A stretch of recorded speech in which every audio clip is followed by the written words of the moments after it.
nu vă dați bătuți. Eu luasem COVID fix înainte de Olimpiada Internațională și de aceea nu am mai putut să merg fizic. După am mai luat un curs de pistol, că mi-a plăcut așa mult, și după am luat curs de arc. Simt că acum avem un sistem care ne va ajuta să ne dezvoltăm mai bine. Și acum, întrebare sinceră, dacă nu s-a găsit un echilibru.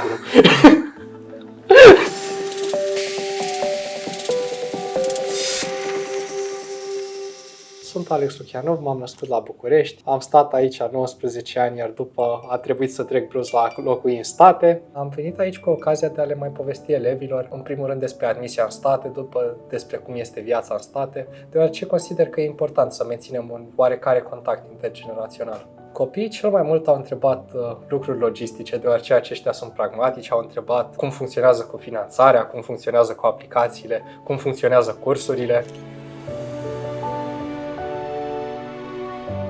Am avut o copilărie relativ liniștită, deoarece, ca și copil, pur și simplu făceam lucruri relativ obișnuite. Nu făceam prea multe lucruri, pur și simplu mie îmi plăcea să mai ies afară în parc, să mai alerg. Stăteam foarte aproape de școală, am avut acest noroc. Din păcate, ICHB-ul e puțin mai departe, dar aș considera că merită făcut drumul. În ICHB m-am transferat în clasa 8-a. Până atunci, în gimnaziu am fost la Tudor Vianu, un alt liceu cu mare renume din București. La un moment dat am simțit nevoia să mă specializez mai mult, deoarece sunt diferite tipuri de performanță și e o diferență între o oarecare generalizare în care te răspândești pe foarte multe domenii, de exemplu, din nou, fizică, matematică, informatică, dar eu voiam să fiu nițel mai specializat.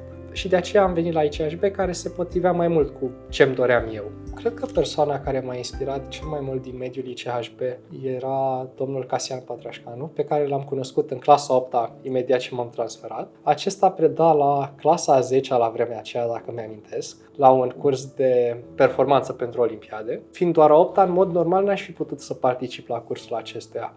Dar am vorbit cu domnul diriginte la vremea aceea și el mi-a spus că el mă ajută, el o să facă tot posibilul să pot și eu participa la acest curs. Și până la urmă s-a rezolvat și am putut să vin și eu la orele domnului Casian, care acesta m-a ajutat foarte mult, deoarece, în mod normal, dacă doar mergi la un curs, profesorul nu te poate ajuta așa mult, deoarece fiecare elev învață la viteza sa.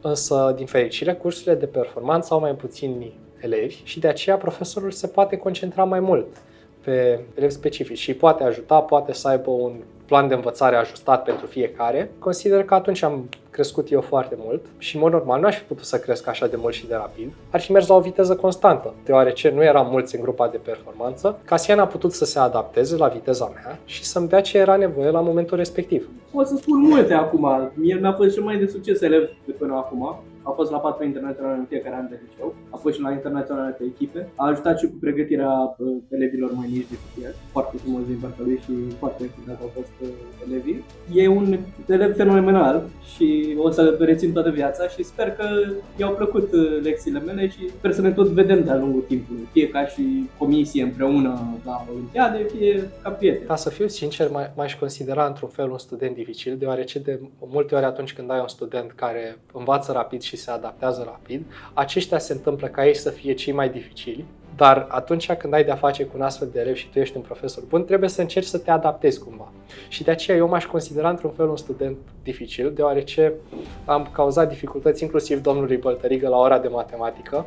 Acesta voia să ne predea materie de bac și eu îi ziceam că uite, hai să facem niște chestii mai mișto, vă rog eu, domn profesor. Și acesta vă dați seama că răspundea la cererile mele și îmi dădea niște probleme mai serioase, însă sunt sigur că era stresant și pentru acesta să-i tot cer lucruri diferite. S-a întâmplat în clasa 11-a, de fapt în vara aceea, nu chiar în timpul anului școlar, și s-a întâmplat atunci când eu luasem COVID fix înainte de Olimpiada Internațională și de aceea nu am mai putut să merg fizic, așa că a trebuit să facem rapid aranjamente, astfel încât să pot da online competiția de undeva. Și locul de unde am dat eu competiția a fost la ICHB, dar pentru asta a fost nevoie de un mare efort. Din nou, eu luasem COVID cu câteva zile înainte de competiție și a trebuit să organizăm rapid, să găsească ICHB o sală liberă să mă bage, să găsească ICHB-ul persoane să mă supravegheze, să pregătească ICHB-ul calculatoare, o dată pentru înregistrare, o dată pentru competiția efectivă, o dată să am calculator, să am de backup în caz că, Doamne ferește, se strică primul calculator, și a trebuit să ne mobilizăm foarte rapid pentru a rezolva această problemă. lucru la care nu mă așteptam de la primul meu an a fost faptul că am fost nevoit să iau și cursuri care nu țineau neapărat de profilul meu. Eu acolo intrasem pe informatică și m-am trezit că trebuie să iau odată, nu un curs, ci mai multe cursuri de fizică, a trebuit să iau cursuri de chimie și cursuri de biologie. Și așa că primul meu an mai mult am petrecut construind o anumită bază. Și abia în anii următori o să pot și eu să mă concentrez exact pe informatică. Însă nu aș spune că acest lucru este neapărat unul rău. Ca să dau un exemplu particular, aș vorbi de biologie, deoarece biologia, de exemplu, mie în liceu nu mi-a plăcut deloc, deoarece mi se părea că doar trebuie să înveți niște lucruri. Însă biologia, dacă este oarecum ajustată pentru elevii care sunt pe științe mai exacte. De exemplu, la MIT, ei se concentrează în principal pe genetică. Iar acum, eu dacă, de exemplu, aș dori să mă alătur unui proiect pe partea de bioinformatică, care, din nou, și acestea sunt axate pe genetică, acum eu aș avea cunoștințele necesare pentru acest lucru, care țin de biologie. Și așa că nu mai există această barieră. Din nou, acest lucru se poate aplica și pentru chimie, deoarece curriculumul obligatoriu la MIT e oarecum, chiar dacă de la distanță poate părea că fizică, chimie, biologie și că aceste lucruri poate nu sunt neapărat importante, sunt alese domeniile din interiorul acestora care sunt oarecum mai la intersecție și cu alte lucruri și care s-ar putea folosi în proiecte multidisciplinare. Băi, eu acum, sincer să vă zic, eu fizică și chimie nu știam deloc când am venit la MIT, dar aș fi putut învăța să dau examenul de echivalare. Și acum, nu știu, eu simt că cursurile astea fiind pentru toată lumea mergeau relativ lent, adică principala problemă era că au un mod foarte ciudat de a ține cursurile astea de început, deoarece, în primul rând, îți dă niște lecții online, tu trebuie să completezi niște lucruri online și abia după mergi la cursul real, unde pur și simplu, practic, îți recapitulează ce ai învățat în cursul online. Adică, nu știu, mie mi se pare iurea că, practic, tot singur înveți. Da, acesta este unul din lucrurile pe care le consider eu cele mai frumoase la MIT. Faptul că există diverse evenimente, de exemplu piese de teatru sau concerte, sau inclusiv mai există o dată pe lună sau o dată la 2 luni, un eveniment la care poți merge la cățărat pe gratis. Și consider că aceste evenimente sunt foarte importante pentru menținerea balanței, deoarece mă forțează și pe mine să nu mă concentrez doar pe cursuri și pe proiecte, ci să mai ies și eu afară din casă, să mă mai relaxez și eu. Eu la sport am luat odată fotbal de-al nostru, românesc. După am luat curs de pistol, după am mai luat un curs de pistol că mi-a plăcut așa mult și după am luat curs de arc. Eu sunt relativ optimist legat de viitorul României sau cel puțin de comunitățile în care sunt eu puțin mai implicat. Adică, de exemplu, viitorul Olimpiadelor în România. Eu sunt relativ optimist când îl văd, deoarece pandemia a fost un oarecare șoc pentru toată lumea, însă acest lucru ne-a ajutat să ne construim un sistem mai puternic, mai robust. Și chiar dacă pe moment a fost o oarecare căzătură ca performanță, simt că acum avem un sistem care ne va ajuta să ne dezvoltăm mai bine.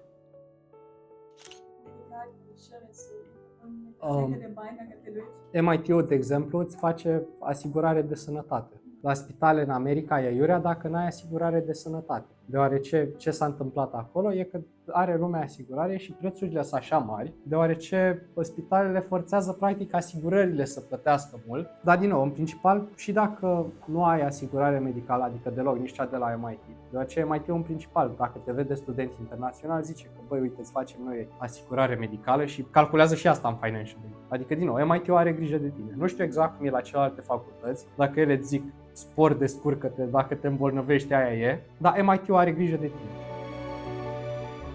Ca și job, aș dori să continui să lucrez în state, însă lucrul pentru care m-aș mai întoarce în România este să mai ajut în continuare comunitatea în care am crescut, adică cea legată de lotul de informatică. Eu, pentru început, îi mai pot ajuta donându-mi din timp, încercând să le țin cursuri, încercând să pregătesc probleme, însă sper ca poate în viitor să-i pot ajuta și în alte feluri.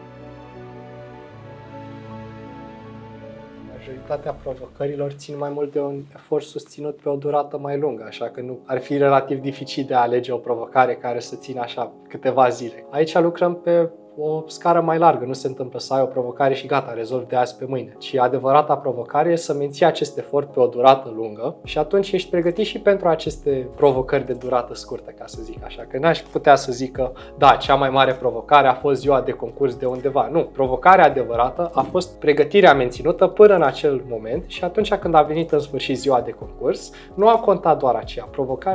Provocarea adevărată a fost pregătirea de până atunci. Provocările astea nu prea poți să le izolezi, ci e mai mult pregătirea pregătirea din spate. Asta poate e un răspuns nu chiar așa wow, dar așa simt eu că funcționează lucrurile. Cea mai importantă caracteristică pe care aș spune că o am este perseverența, deoarece este important să nu te lași bătut de situație și să continui să lucrezi cât de mult se poate. Iar o altă caracteristică care își spune că trebuie pusă în balanță cu aceasta este să știi să te concentrezi pe ce trebuie, deoarece câteodată se întâmplă ca unele persoane să se concentreze pe lucruri greșit, care nu li se potrivește neapărat.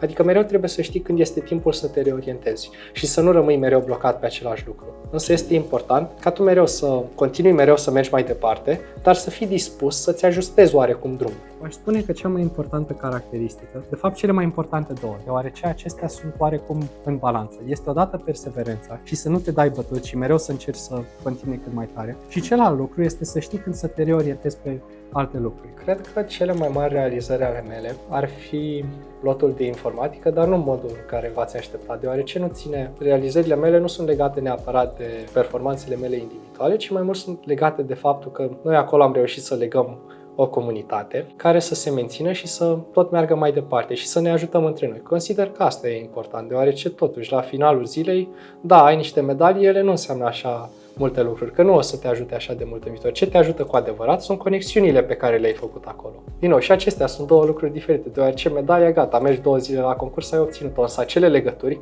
trebuie să muncești la ele, să ai grijă de ele și după ce le ai și consider că acelea ar fi realizările mele cele mai mari. Legăturile pe care le-am făcut de-a lungul Olimpiadelor. Am luat medalii la diverse competiții, însă cele mai importante medalii ale mele erau cele de aur la fie Olimpiada Centrală Europeană, fie Olimpiada Internațională de Informatică. Multă muncă, multe moduri și surse de a învăța pe care le dau mai departe și în principiu și susținere din partea liceului, părinților, colegilor. Nu e numai de dedicație și de pasiune. La un moment dat trebuie să fii motivat și când nu ești motivat, ca să spun așa. Trebuie să ai o anumită consecvență, să știi să lucrezi și când nu ai chef de a lucra. Pentru că lucrurile se uită ușor, dar dacă te menții într-un ritm alert de-a lungul anilor, ai succes. Cred că aș putea numi câteva momente ca fiind cele mai importante în cariera mea. Unul dintre acestea ar fi atunci când m-am calificat prima dată în lotul lărgit la informatică, deoarece odată ce ajungi la acel nivel, intri în contact cu o anumită comunitate care te stimulează să înveți și sunt acolo pentru tine ca să te ajute să înveți și este important să simulăm acest lucru peste tot. Adică acolo unde se strâng persoane bune, acestea și în jurul lor vor ajuta și celelalte persoane să crească. Un alt moment de cotitură în cariera mea, care din nou este foarte similar cu acesta, este atunci când am intrat la MIT. Deoarece odată ce intri în comunitate de oameni foarte inteligenți și ambițioși, acest lucru te va motiva și pe tine și te va ajuta. Așa că aș spune că, da, aceste două momente sunt cele mai importante momente de cotitură din viața mea. Te-ai gândit să faci un minor? Sunt atât de multe specializări pe computer science, cel puțin, că aproape orice cursuri iei, atâta vreme cât iei suficiente, te apropii tu de unul. Și la MIT ce se mai întâmplă e că mai ai niște condiții care par foarte stricte la anumite cursuri, dar de fapt alea sunt așa ca să sperie lumea. De exemplu, dacă tu vezi un curs care are acolo niște prerechizite care îți cer acolo 3-4 alte cursuri, tu de fapt poți să te duci la profesor și să zici, bă, aș vrea să iau și eu cursul ăsta. Din nou, se rezolvă dacă vorbești și așa sunt multe lucruri ce țin de birocrație pe acolo. Că nu se rezolvă de la sine, ci te duci, vorbești și gata, s-a rezolvat. Personal îmi doresc să profit de următorii câțiva ani la MIT pentru a experimenta mai multe ramuri ale informaticii. După aceea sper să găsesc una care să mi se potrivească mai bine decât celelalte și să continui pe aceasta. Însă nu-mi place să am un punct fixat, deoarece, cum am spus, eu vreau să explorez, vreau să văd exact ce mi se potrivește acum cât încă am această libertate să explorez și după aceea mă voi axa pe acel lucru. Și acum, întrebare sinceră, dacă nu s-a găsit un echilibru. Am mai avut niște momente, adică în mare parte e un echilibru, dar am avut niște momente mai interesante la MIT, în care nu aș putea spune că era chiar un echilibru între aceste două lucruri. Eu, fiind obișnuit cu munca grea, se mai întâmplă să mai cad în extrema în care pur și simplu te închizi, lucrezi la un proiect o săptămână, mai neglijezi cursurile, mai neglijezi examenele. Se mai poate întâmpla și recunosc că cel puțin la MIT sunt multe persoane care mai cad în această capcană. Un lucru care totuși încerc să-l forțez, deoarece, cum am zis, la MIT e această cultură. Încerc totuși să mă forțez măcar să prind câteva ore de somn pe noapte, adică să prind și eu minim vreo 6 sau 7, deoarece, cel puțin la MIT, există persoane care încearcă să lucreze numai cu 3 ore de somn în fiecare noapte și așa li se pare că având mai mult timp în care ei sunt conștienți, ei practic au mai mult timp de lucru. Însă adevărul este, tu trebuie să te asiguri și că timpul tău este petrecut calitativ. Faptul că ești la nivel înalt ca și putere de gândire. Și aici încerc eu să găsesc balanța. Încerc să găsesc și momente să mă odihnesc, însă recunosc că e dificil de menținut această balanță. Și îmi mai scapă și mie câteodată câte o zi petrecută cu 36 de ore de nesomn și de lucrat la proiect, însă încerc să reajustez. Nu știu, eu prefer să trec prin viață fără să regret prea mult lucrurile, deoarece știu că și lucrurile mai rele care mi s-au mai întâmplat, eu consider că și acele lucruri au ajutat la formarea caracterului meu și nu aș vrea să fac lucrurile diferite. Le-aș spune oamenilor să nu le fie frică de proiecte care par prea complicate sau de diverse probleme care par inabordabile și cât de simplu poate să fie de fapt în realitate dacă depui efortul necesar. Și așa că aș vrea să le spun oamenilor să nu le fie frică să încerce, nu vă dați bătuți. Deoarece e important să fii perseverent și să încerci mereu și să nu te dai bătut. Dar din nou, aici trebuie să fii și atent, ca nu cumva să încerci pe ceva ce nu se potrivește. Trebuie să nu te dai bătut pe lucrurile importante. Succes! Mulțumesc! Baftă!